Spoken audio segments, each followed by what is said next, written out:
Mari kita bersama-sama mengikrarkan pengakuan iman rasuli. Aku percaya kepada Allah, Bapa yang Maha Kuasa, Khalik langit dan bumi, dan kepada Yesus Kristus, Anaknya yang tunggal, Tuhan kita, yang dikandung daripada Roh Kudus, lahir dari anak darah Maria, yang menderita sengsara di bawah pemerintahan Pontius Pilatus, disalibkan, mati dan dikuburkan, turun ke dalam kerajaan maut. Pada hari yang ketiga, bangkit pula dari antara orang mati, naik ke surga, duduk di sebelah kanan Allah, Bapa yang Maha Kuasa. Dan dari sana ia akan datang untuk menghakimi orang yang hidup dan yang mati. Aku percaya kepada Roh Kudus, gereja yang kudus dan am, persekutuan orang kudus, pengampunan dosa, kebangkitan orang mati, dan hidup yang kekal. Amin. Shalom jemaat terkasih dalam Tuhan, kita bertemu lagi dalam kebaktian online pada pagi hari ini. Mari pada hari ini kita memuji Tuhan kita. Mari kita berikan kemuliaan untuk Tuhan kita. Haleluya.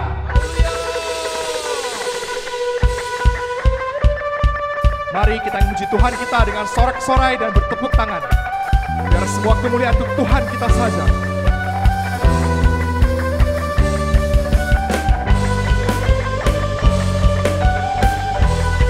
Nyanyikan dengan sungguh-sungguh.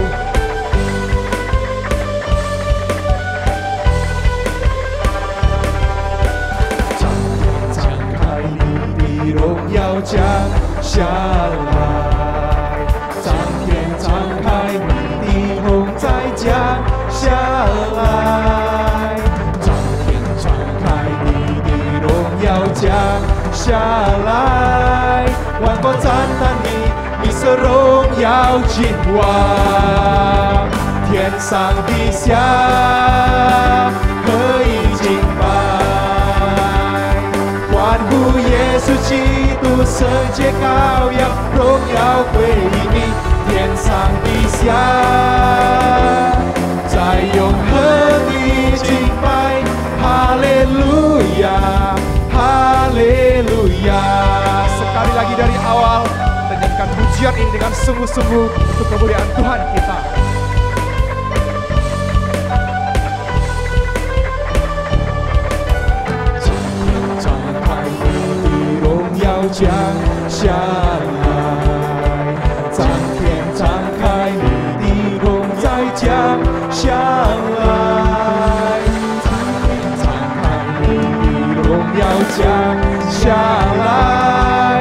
Kau赞叹你是荣耀君王，天上地下可以敬拜，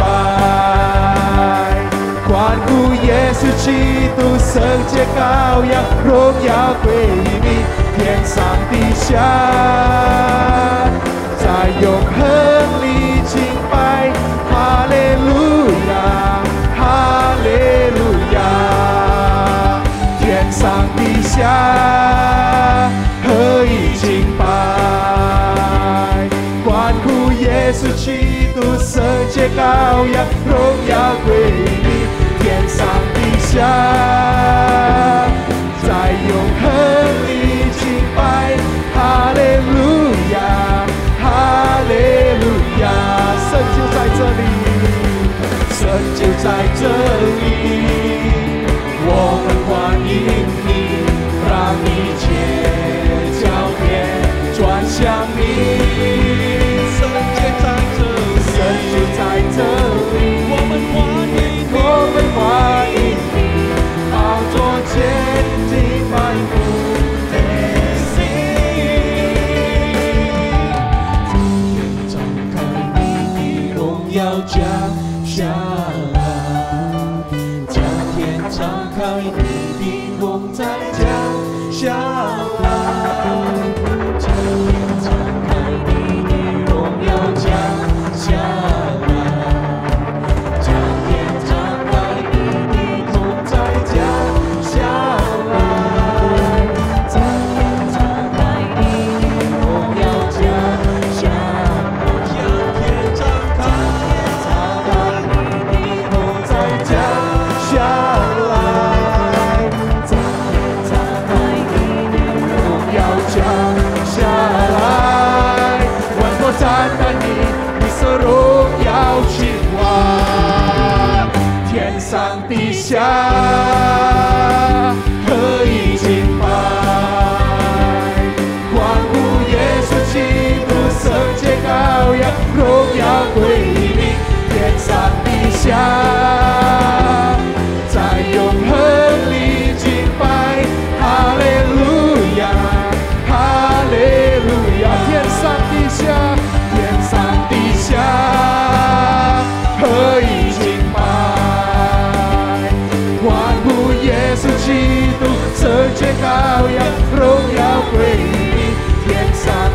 降临，在永恒里敬拜，哈利路亚，哈利路亚，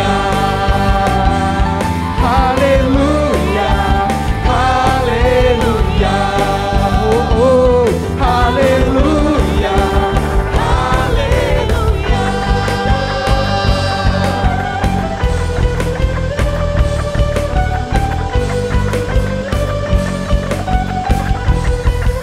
Mari beri kemuliaan untuk Tuhan kita, haleluya.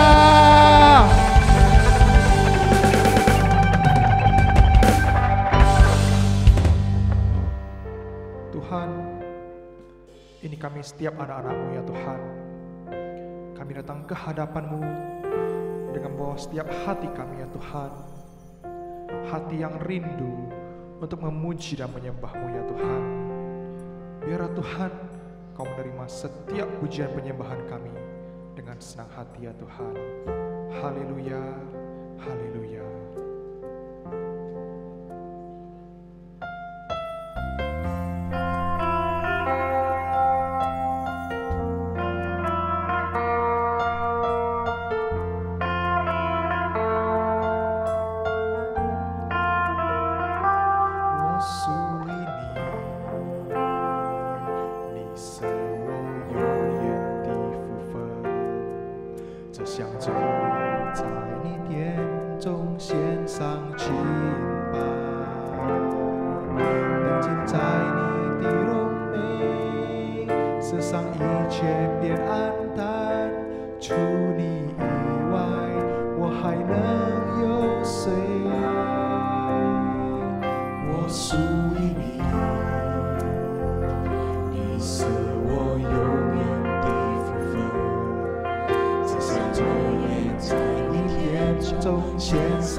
神荣耀你，一生奉献，一生不回头，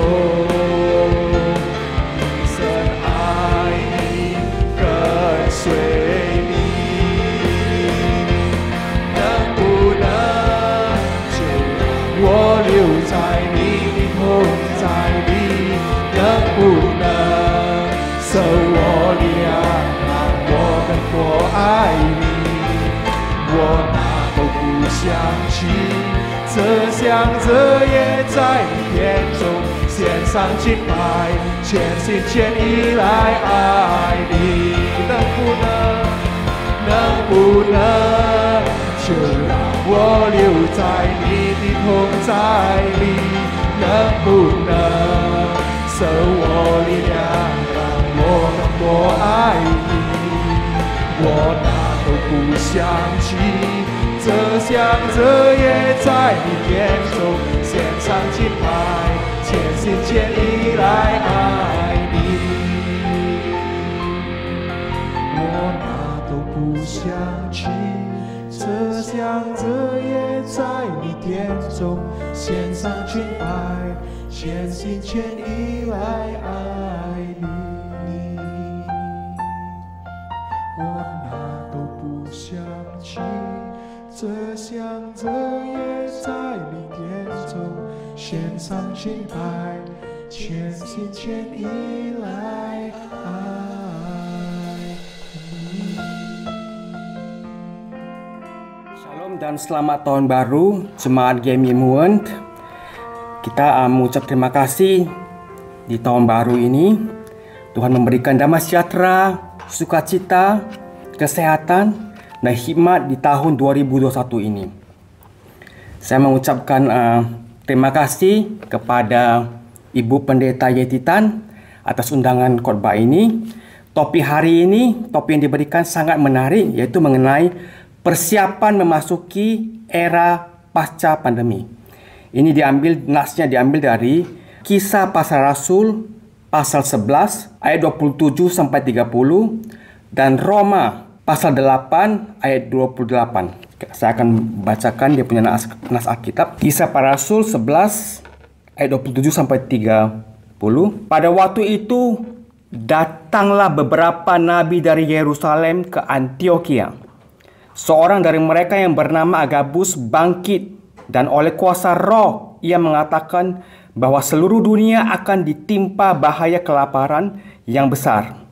Hal itu terjadi juga pada zaman Claudius. Lalu murid-murid memutuskan untuk mengumpulkan suatu sumbangan sesuai dengan kemampuan mereka masing-masing dan mengirimkannya kepada saudara-saudara yang diam di Yudea. Hal itu mereka lakukan juga dan mereka mengirimkan kepada panatua-panatua dengan perantaraan Barnabas dan Saulus.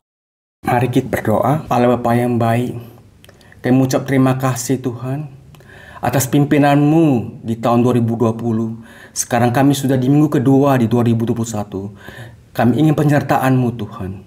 Sebentar lagi kami akan mendengar firman-Mu Tuhan. Kami berdoa Tuhan, Roh Kudus bekerja Tuhan, menyentuh hati dan pikiran kami Tuhan, sehingga firman-Mu itu bisa dipahami Tuhan dan dilaksanakan Tuhan untuk kemuliaan-Mu Tuhan. Di dalam nama Tuhan Yesus kami berdoa, amin. Kita belajar dari gereja mula-mula, yaitu gereja di Antiokhia, bagaimana mereka menghadapi bencana saat itu, bagaimana langkah-langkah konkret apa saja yang mereka lakukan di dalam menyelesaikan masalah bencana kelaparan pada saat itu. Antiokhia itu suatu tempat sekitar 483 km dari Yerusalem. Di peta itu kita bisa lihat bahwa Antiokhia itu di bagian utara daripada Yerusalem, 483 km, dan ini jauhnya kalau dari Medan itu sekitar dari Medan ke Sigli, Banda Aceh. Ya, begitu jauhnya di bagian atas daripada Yerusalem. Kota di Antiokhia ini adalah kota kosmopolitan dan 3 terbesar di Romawi. Ya, di sana banyak suku-suku ataupun bangsa di sana. Gereja Antiokhia ini terdiri dari orang-orang yang Yahudi dan orang-orang bukan Yahudi. Ada satu hal yang menarik dari gereja di Antioquia ini. Inilah gereja yang pertama yang orang-orangnya pengikut Yesus itu sebagai orang Kristen.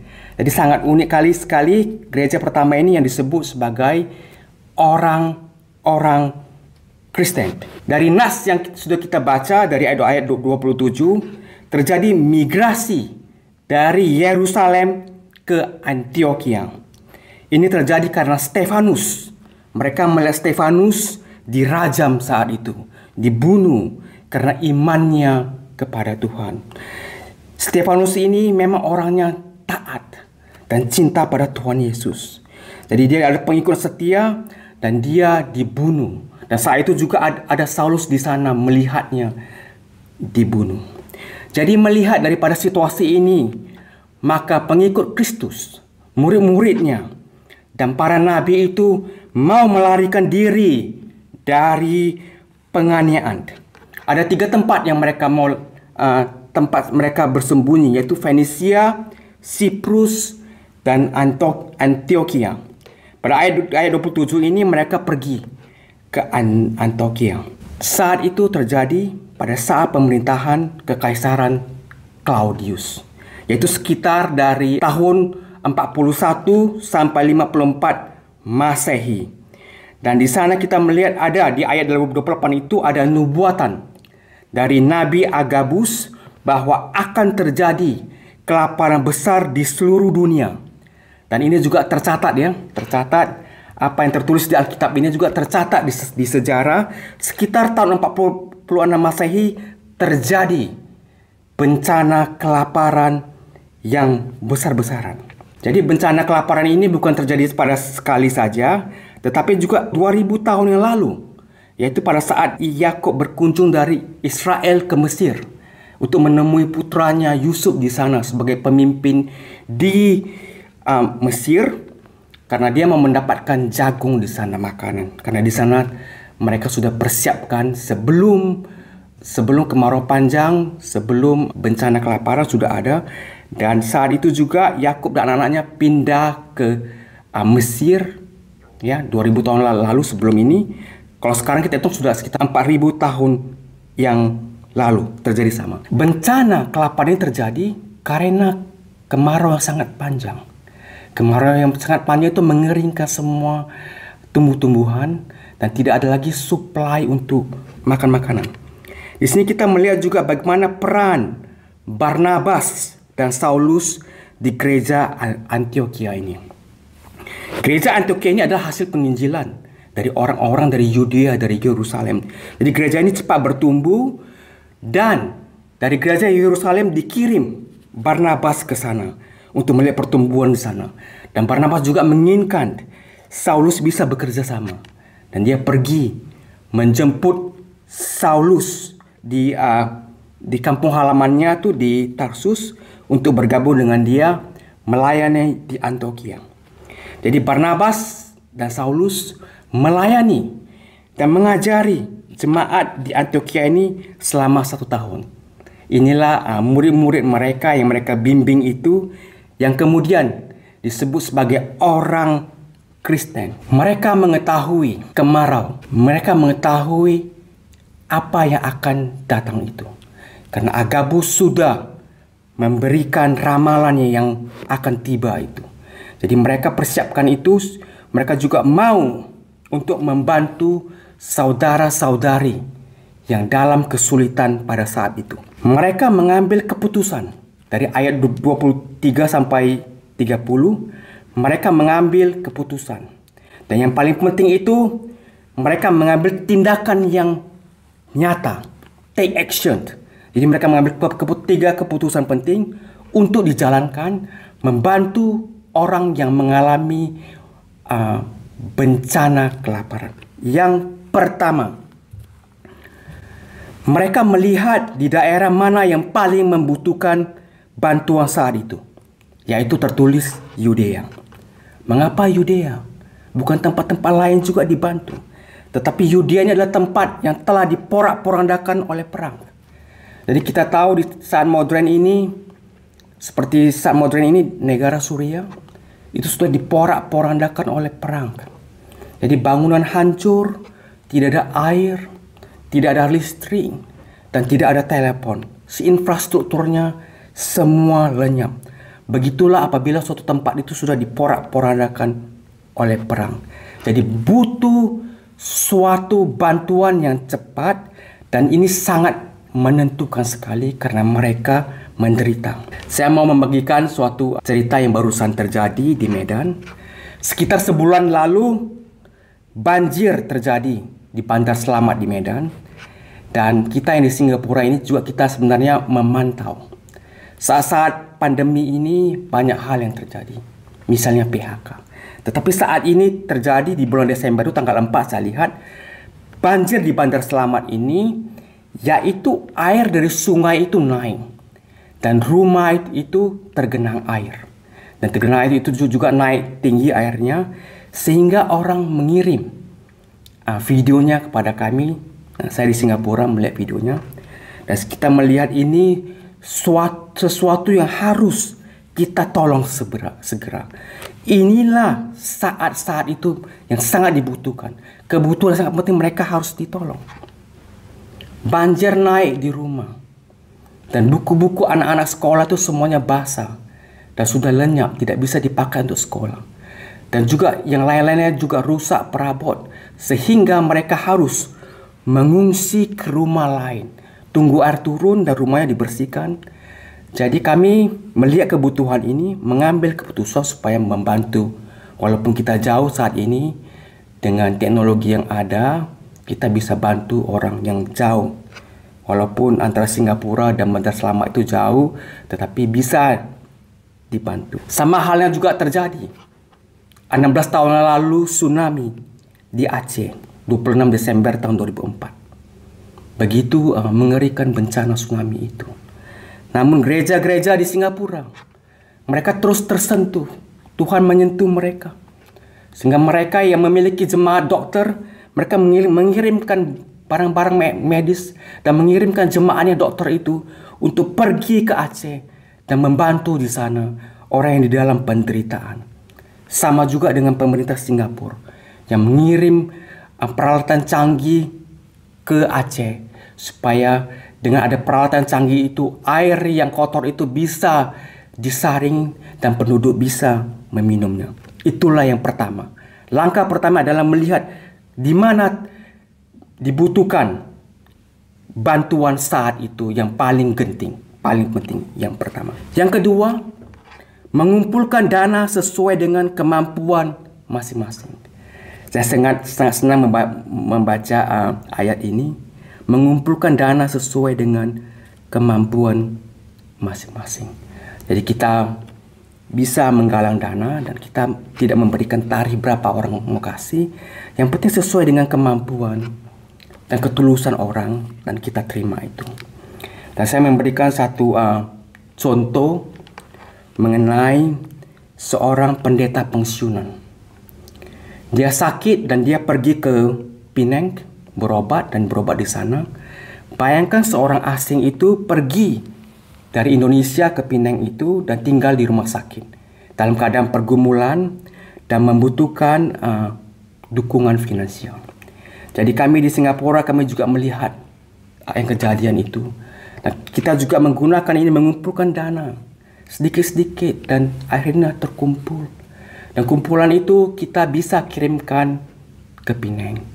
Saat ini kita tidak perlu mengirim orang dari Singapura ke Penang.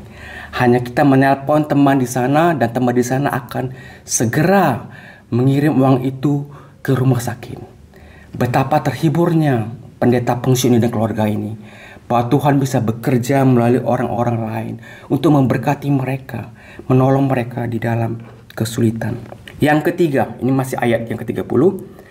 Mengirimkan utusan untuk membawa dana bantuan. Jadi mereka kumpul uang itu di gereja Antioquia dan mereka itu mengutus 2 orang, Paulus dan Barnabas, untuk pergi dari Antioquia ke Yudea, sekitar Yerusalem sana, yang begitu jauh sekitar 480 km. Jadi pada saat ditransportasi pun tidak begitu mudah. Jadi mereka membutuhkan waktu yang agak lama untuk sampai ke sana dengan bantuan itu. Beda dengan saat kita ini di abad 21 yang begitu canggih dan bisa melakukan berbagai hal. Kemudian kita ada nas yang baru saja kita baca, itu Roma 8 ayat 28, bahwa Tuhan Allah itu mitra kerja kita. Kita bekerja sama. Jadi Roma 8 ayat 28, kita tahu sekarang bahwa Allah turut bekerja dalam segala sesuatu untuk mendatangkan kebaikan bagi mereka yang mengasihi Dia, yaitu bagi mereka yang terpanggil sesuai dengan rencana Allah. Di sini kita lihat Allah turut bekerja. Di dalam bahasa Yunaninya sinergio, ini berarti bekerja bersama.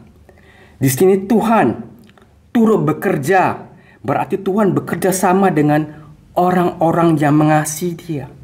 Umat Dia seperti kita bekerja sama dengan Tuhan untuk mendatangkan kebaikan. Jadi di dalam hal-hal yang kita kerjakan ini, membantu orang, kita mau bermitra dengan Tuhan. Tuhan menggunakan kita untuk berbuat sesuatu yang mendatangkan kebaikan bagi diri kita sendiri dan juga diri orang lain. Kemudian bagian itu yaitu bagi mereka yang terpanggil sesuai dengan rencana Allah. Di sini Tuhan memiliki rencana dan tujuan melalui orang-orang yang mengasihi Dia untuk menjadi bagian tujuan penyelamatan dunia yang menderita ini. Jadi kita melihat kehidupan Tuhan Yesus.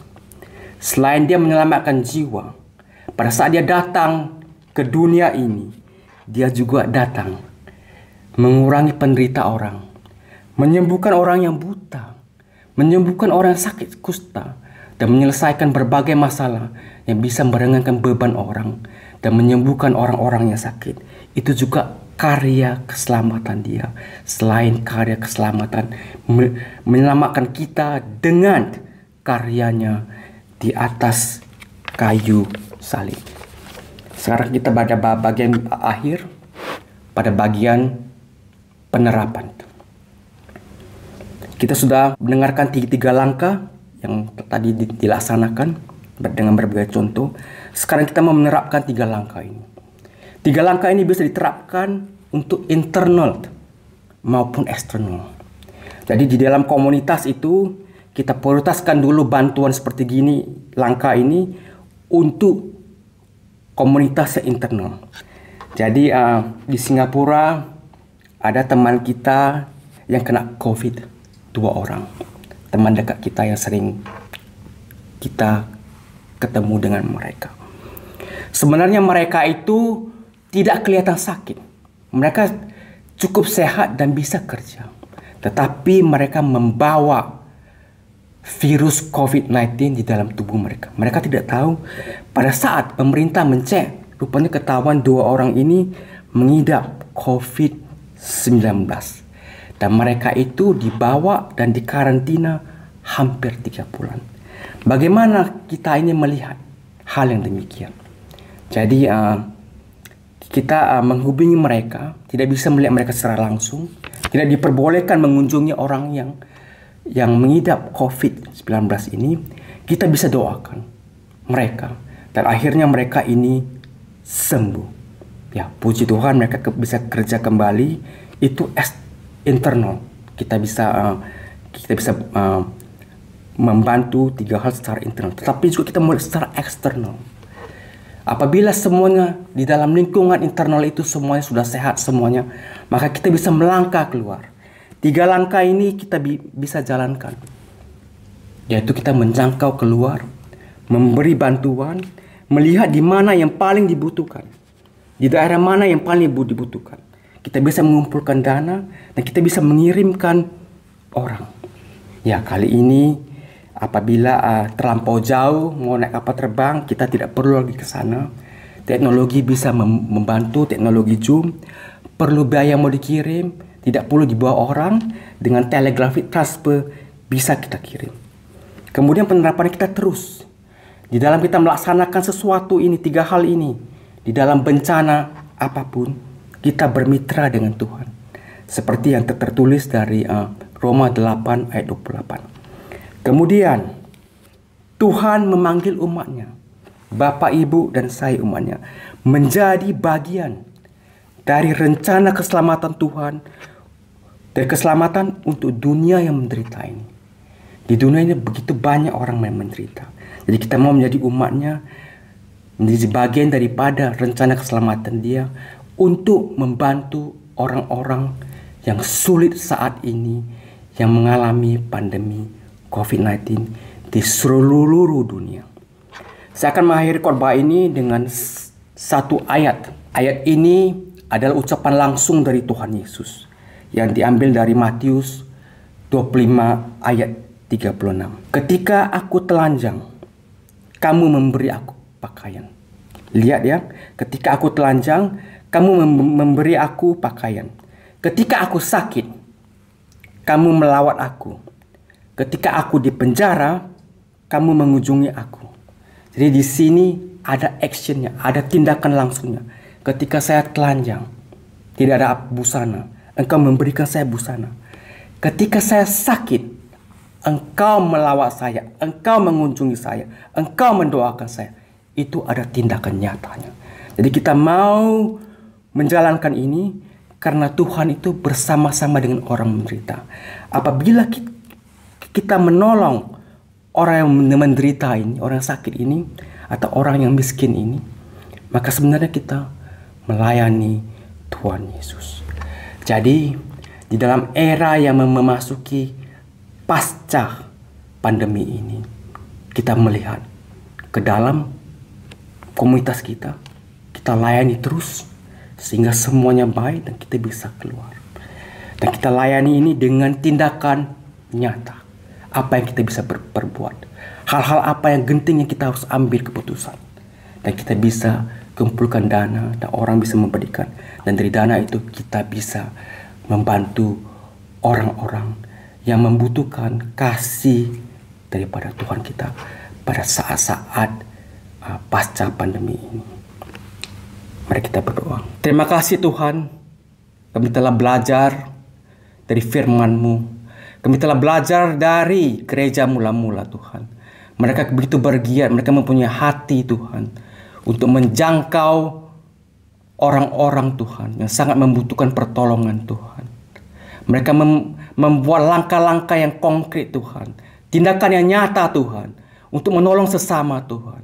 Engkau ajar kami Tuhan untuk mengikuti teladan mereka Tuhan dalam masa pasca dan pandemi ini Tuhan. Kuatkan kami Tuhan, karena kami berdoa Tuhan, dan kami mau bermitra dengan Engkau Tuhan. Gunakan kami Tuhan, supaya bisa membawa berkat kepada sesama kami di dalam masa pasca pandemi ini Tuhan. Engkau Allah yang baik. Kami juga berdoa khususnya Tuhan untuk anggota jemaat GMI Mueun yang lagi dalam pergumulan Tuhan. Bagi yang kesehatannya tidak begitu baik, Engkau kuatkan Tuhan. Engkau sembuhkan Tuhan. Engkau Allah yang baik Tuhan. Engkau mampu Tuhan untuk mencelikkan mata orang yang buta. Engkau juga mampu menyembuhkan segala penyakit Tuhan dengan kuasa-Mu Tuhan. Kami berserah Tuhan 1 tahun ini Tuhan. Engkau yang pimpin kami Tuhan. Kami berdoa sama Tuhan Yesus. Amin.